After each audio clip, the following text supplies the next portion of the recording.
Hi, I'm Sam. I'm a hedgerow herbalist and green witch.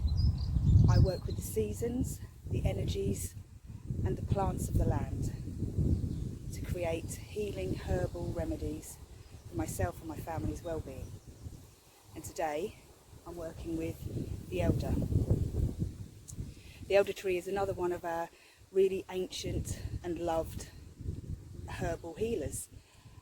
She grows on the edges of places, and the ancient peoples would have venerated her medicine. You can call her a complete medicine chest in a plant. They loved her so much that they've associated, many years ago, she was associated with the goddess. The ancient aspect of her would have been the crone element, or a fairy queen. Often she's another magical fairy tree. And the crone element is more to do with the dark half of the year, to do with life, death and rebirth, mainly because of the fact that she can regenerate from absolutely nothing. And you know, you can think you've got rid of her and she will sprout up again within a matter of weeks. It was considered really bad luck to cut one down, probably because she would take away all of the healing and the magic that she gave to them. So if ever you want to cut one down, because once they've taken root in your garden, it's always a good sign, because it means she's there to protect you, but she can be a bit invasive. So if you ever need to cut one down, just always ask permission and give the spirit a chance to leave. So the church, in its bid to control the people and the medicine, vilified the elder, and so they associated her with the devil, with witches, with evil. They even said that it was the elder that made the cross that Jesus was hung from, and that it was the tree that Judas hung himself from, which couldn't have been true, because elder wood is so brittle it doesn't take any weight. But it was part of that control and fear, and they wanted to have all the medicines. So what we use elder for, she is antiviral, antifungal, antiseptic. The leaves don't smell so great, but they're a great insecticide and insect repellent. And you can just, as something as simple as plucking some leaves and putting them in your hat or in your trousers, will prevent insects from biting. The flowers, obviously we're all familiar with Elderflower Cordial, and that's what I will be showing you later on how to make, a really easy Elderflower Cordial recipe. Also the berries in the winter, really antiviral. We're all familiar with elderberry syrup. So you can see, and there was a lot more stuff that they would use her for, but in recent times it tends to be the cordial and the berries for elderberry syrup that we use now. So I am going to forage this tree again. Always ask permission. Forage mindfully. When we're harvesting the flowers, you just want to take some that are really beautiful, fluffy, all open, with no closed buds, no brown bits, and you just pluck off the very flowers. 10 to 20 heads is all you need to make a simple elderflower cordial. And then you can also dry them out so that you can make teas for the winter. Elderflower tea is really useful for bringing out a fever. If you're running a temperature, or you've got a cold or a flu, take a hot elderflower tea and that will reduce the fever. If you're menopausal or you're hot flushing, then take a cold elderflower tea or drink some elderflower cordial, and that will just cool everything down.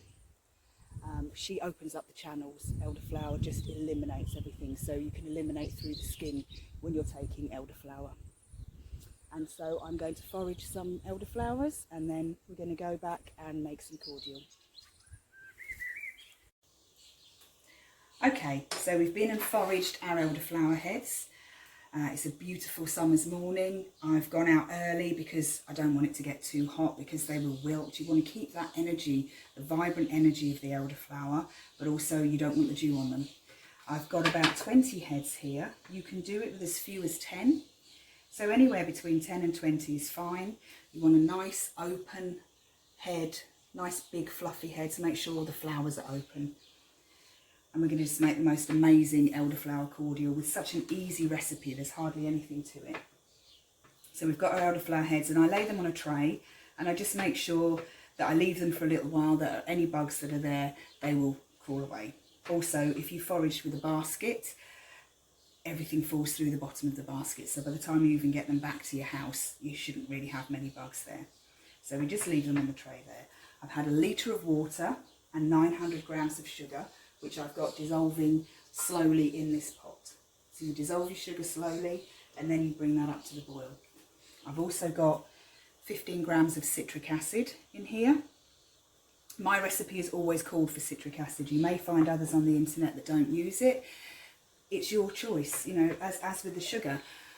900 grams for the litre of water is probably not that much. You can use less if you want a less sweet drink. You can use more if you want the cordial to be sweeter.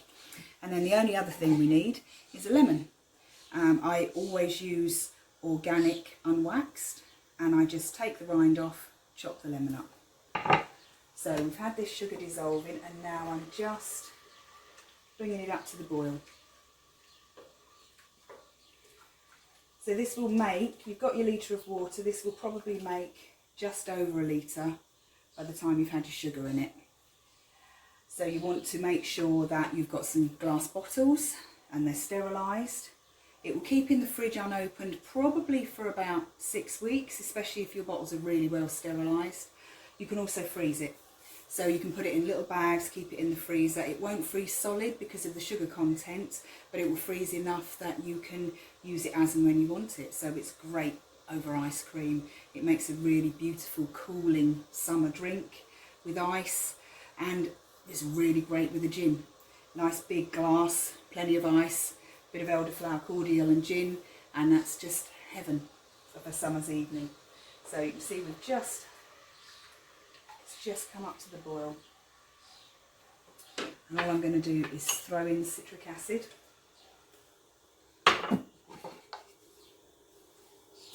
throw in the lemon, turn the heat off now, pop in our elderflowers. I'm going to make sure you take any brown bits off them. There's a couple of little brown bits that you just take off. Some recipes may call for you taking a fork and shredding all the flowers off individually. I don't bother with that. I just have the heads as they are and put them in. No leaves, just all flowers. So we pop that in, heat's off, give it a good stir. Put the lid on. And then that's that. We just leave that there overnight, and tomorrow morning I will strain that off and have my beautiful elderflower cordial. If you've enjoyed this video, please like and subscribe to my channel.